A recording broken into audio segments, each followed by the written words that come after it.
35,000 ლარი და 10,000 ლარი ეს სხვაობა არის ჩვენ ესე ვთქვათ კლიენტთან case study არის ჩათვალე, როცა მოვიდა, ქონდა 10,000 ლარი შემოსავალი, ეცმენი ქონდა 6,000 ლარი, ხოლო ჩვენი მოსვლიდან და ჩვენი სისტემის გაყიდვების სისტემის ჩაყენების შემდეგ იგივე ეცმენდით დავსხილდით 35,000 ლარზე და ეხლა თუ არ ვწდები 70-ზე ასული, თუმცა ბიუჯეტი გაზრდილი არის, იმიტომ რომ უკვე სქელმა მოითხოვა ეს ყველაფერი.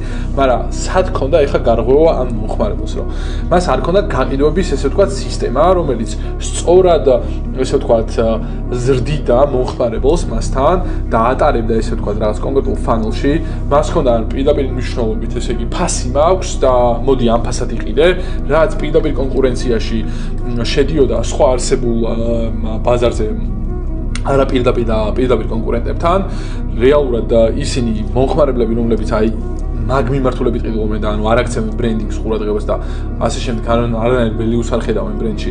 არის რაღაც კონკრეტული ბაზრის 3% და დანარჩენი ეს ყველა მომხმარებელი და ბიზნესი ნადირობს ამაზე და რა ხდებოდა ეხა აქ კიდე უფრო კარგად ჩავშალოთ რა.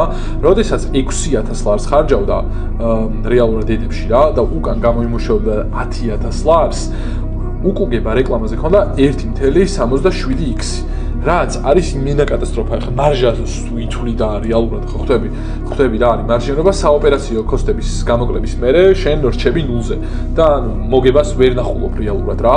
ინდუსტრიის სტანდარტით საშუალოდ მომხმარებელმა 3x უნდა ნახოს უკუგება რეკლამაზე, იმიტომ რომ ესე ვთქვათ პროფიტში გავიდეს, ნორმალური მარჟიანობის პირობებში შენ შეძლებ რომ რეალურად მოგება დაწერო. მაგრამ ჩვენი სისტემის ჩაყენების მერე ავსკეილდით 5.83x-ზე, რაც 6,000 ლარად გამომიშავებთ 35,000 ლარი.